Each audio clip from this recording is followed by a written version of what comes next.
what are chemical properties and changes. Now this lesson should hopefully be a lot of review. We've done labs on this, we've done prior lessons on this, we've done lots of videos on this. But this is a topic that I really need you guys to grasp and know really well before we move on to the next area of reactions. Because that stuff can get really confusing because we start looking at chemical formulas and how molecules and elements work together and how they react together on a molecular level, and in order to grasp that we really need these building blocks. So this is just a little bit of review before we move forward into our next lesson. So what are chemical properties and changes? Some properties of matter cannot be observed and described until a change takes place. To observe chemical properties, the matter must actually be changed. For example, what types of changes occur when a cake is baking? A chemical property of matter describes the ability of a substance to change into new forms of matter. Listed below are a few examples of chemical properties. When have you observed some of these properties? So, reaction with oxygen, like rusting iron. Flammability, being able to burn or ignite, like oil, gasoline, dry wood, matches. A reaction with acids or bases, so structures getting damaged by acid rain. Chemical properties help us understand how substances will behave under different conditions. For example, Frederick Bertoldi, the sculptor who designed the Statue of Liberty, gave it a copper skin over an iron support structure. The copper skin helped reduce the effects of corrosion, the weakening of metals caused by chemical action on the statue. Copper combines with water and oxygen to form a green coating or patina that prevents further damage to the metal. For many years, this blue-green patina has protected the statue. So, our Statue of Liberty used to be reddish-brown, like the color of copper, but now it's got a blue-green patina. This is the lab that we'll be doing with each other tomorrow. Okay, so get excited for that. But let's look at conservation of mass, and this is an important one to get down. So, to reference and get into conservation of mass, I actually want you to pull out your science notebook and I want you to flip back to the very, very beginning of the school year. Beginning of the school year when we looked at our mass, volume, and density triangle. Something that looked like this. And I want you to flip back to that sheet and we've got to remember, what is mass? Mass. Mass is the amount of matter or stuff that is in a substance. The standard units of measurement for mass are grams and kilograms. Okay, so mass was made by density times volume. So just refamiliarize yourself with this concept of mass as we look at conserving mass, conservation of mass, conserving mass. What does it mean to conserve something? Okay, so just think about those vocab words. In 1789, a French scientist named Antoine Lavoisier, I'm just going to say that with flair, figured out that when wood burns, it combines with oxygen from the air. What type of experiment do you think Lavoisier devised to prove his discovery? What Lavoisier observed was a chemical change. This type of change in matter forms new substances with different physical and chemical properties from the original matter. When wood burns, it changes to carbon or ash. It may seem that the resulting ash has less mass, matter, than the original log, but burning also produces gases that have mass. During the chemical change, these gases are released into the air. When Lavoisier conducted his experiments, he made sure none of the products of the reactions were lost. He carried out his experiments in sealed containers. Lavoisier measured the mass of matter present at the beginning of each experiment and compared that with the total mass of products at the end of experiment and found that the masses remained the same. The results of his experiments have become known as the law of conservation of mass. Now I want you to write this down in your science notebook. The law of conservation of mass.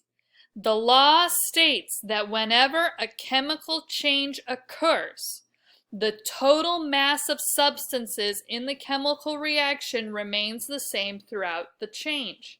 It also tells us that matter cannot be created or destroyed in an ordinary chemical change. Okay, so write that down in your science notebook. So let's see if we can break down what Lavoisier did here. Let's imagine that I took my water. I took a couple cups of water and I weighed it on the balance, right? Remember using those balances, and then you slid the weights to balance it out and you got your grams, right? Because we said that mass is weighed in grams. And let's suppose that my water was just 100 grams. All right, we're just going to go with 100 grams. We're going to do small round numbers here. Then I go and I boil that water. Well, in the boiling process, right, it's all going to become steam. So let's suppose that I caught all of that steam in like a glass bowl over the top. I caught all that steam, kind of when you leave your lid on your pot before you put your spaghetti in and you take the lid off and it's full of water, right? So let's suppose that I boiled all of the water up. I boiled all of it, all 100 grams of it, but it all became steam and I captured all the steam in my canister glass fancy schmancy bowl thing up here. I could take all that gas, all that condensation, and its mass would be 100 grams. Even though the water has gone through this change, the mass is going to stay the same. Okay, it remains the same. Matter cannot be created or destroyed in an ordinary chemical change. So, let's review some chemical changes. What happens to metals left outside? Well, most of them are susceptible to oxidation, like your bike or your parents' car. Oh, let me tell you about the rust on my parents' car. Whew. So when oxygen interacts with iron, a chemical change occurs and a new material called iron oxide or rust forms. Iron oxide is brittle and orange in color. Rust can be very costly because it destroys the metal layer by layer. Acid in rainwater increases the effect. What other factors can increase the rate at which rust forms? Let me tell you. Salting the streets to get rid of ice and snow, because the chemicals in that ice get on your car and that ups your rust factor so fast. My dad used to tell me, I want you to buy a car from a state that doesn't salt its roads because your car won't be rusty then. Okay? So, matter combines, separates, and changes in countless ways. You've learned about physical change in matter, but you also encounter chemical changes every day. Many chemical changes occur during cooking, like in our butterscotch experiment. Chemical changes are usually permanent. Baking cookies produces new matter with very different properties from the ingredients that you started with. Would it be possible to change baked cookies back into their original ingredients? Please explain how that would work to me. Can I take a cooked egg and make it not cooked again? Other examples of chemical changes include tarnishing metal, burning fuel in a furnace, setting off fireworks, and forming yogurt from milk. Chemical changes even occur inside of you. When your body digests food, the food undergoes a chemical change. What are some other examples that you can think of? This list below describes some indications that a chemical change has taken place. Which of these happens when you light charcoal in a grill and you cook vegetable kebabs? Is there a time when a change in color might be an example of a physical change instead of a chemical change? You'll learn more about that in our upcoming lessons. So, formation of a precipitate, a solid. So think about, remember how our milk curdled in my test tube and it got all chunky? It formed a precipitate. Formation of a gas. Remember our orange juice started fizzing and bubbling. Changing color. Remember what the iodine did? It turned into that deep blue, right? Change in smell. Okay, so like our baking soda vinegar smell.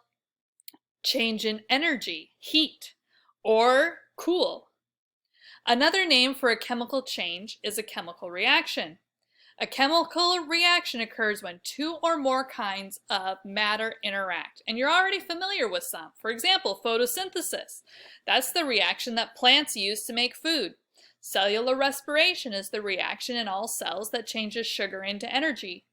Some chemical reactions break matter apart. An electrical current breaks water into hydrogen and oxygen. Others combine two or more kinds of matter, such as a rusting nail. What other chemical reactions have you maybe seen today? Some substances react more easily than others. Reactivity refers to the ability of the matter to undergo chemical reactions with other kinds of matter. You've already learned that the ability to burn easily, or flammability, is a common chemical property. What would a chemist use knowledge of reactivity? Oh, how would they use that knowledge of reactivity to make a fire extinguisher? Why do you think it's necessary to have different kinds of fire extinguishers? Some substances do not react easily with other materials because they are more stable, right? So remember like our noble gases and how many valence electrons they have in their outer ring. For example, gold does not combine readily with oxygen or acids. It doesn't tarnish easily. Such materials are said to have low reactivity. They're less likely to produce chemical changes. What would life be like if God designed all substances to be stable and not react? Or what if all substances were reactive? What would change in our lives? It's kind of crazy to think about, huh? So let's review just a little bit of writing chemical equations, and we looked at this before spring break. The substances used in chemical reactions are called reactants. The new substances produced during the chemical change are called the products. I would like you to please write this down. Chemical reactions can be described with simple chemical equations. So write down that your reactant is a substance used in chemical reactions that are changed into something else, the products. And products are the new substances produced during a chemical change. So get both of those vocab down because those are going to come in handy here in the next week. So our reactants, or our starting materials, are always written on the left side of the equation, and the products are written on the right side of the equation. And I just realized that I'm backwards for you. That's okay. They are separated by an arrow that shows the direction of the reaction. Scientists sometimes denote the state of each reactant and product in a reaction, such as solid, S, liquid, L, or gas, G. We use AQ to describe an aqueous solution that is formed when a substance is dissolved in water. For example, the equation for the rusting of iron is written this way. Iron, solid, plus oxygen, gas, produces iron oxide, solid. When solids are dissolved in liquids, it's easy to believe that they've disappeared completely. The reaction on the next page that we're going to do later together shows the combination of two liquids containing dissolved matter. A precipitate is the solid that sometimes forms when two solutions are combined and then react chemically. This reaction produces a white solid precipitate, calcium chloride, which is an aqueous solution, sodium bicarbonate, aqueous solution, produces sodium chloride, aqueous, and calcium bicarbonate, solid. And then here we've got some rust here. So, that is the end of this lesson. Here is the worksheet that accompanies the lesson, okay? So, you have some true or false statements. Remember, if the statement is false, you're going to correct the underlined term to make it true. You are also going to write the reactants and the products from the above chemical equation. And remember, if you would like to earn yourself some extra credit points in science, pause the video and do these 4 questions on the back of this worksheet. All right, so there's your extra credit questions to go along with your worksheet. Remember, this was our lesson entitled, What are Chemical Properties and Changes? All right, hope you guys were familiar with a lot of this stuff and you're like, oh yeah, I remember that. Oh yeah, Miss Vigil talked about apples turning brown. All right, so get ready. We're gonna be plunging into chemical reactions here in just a bit. All right.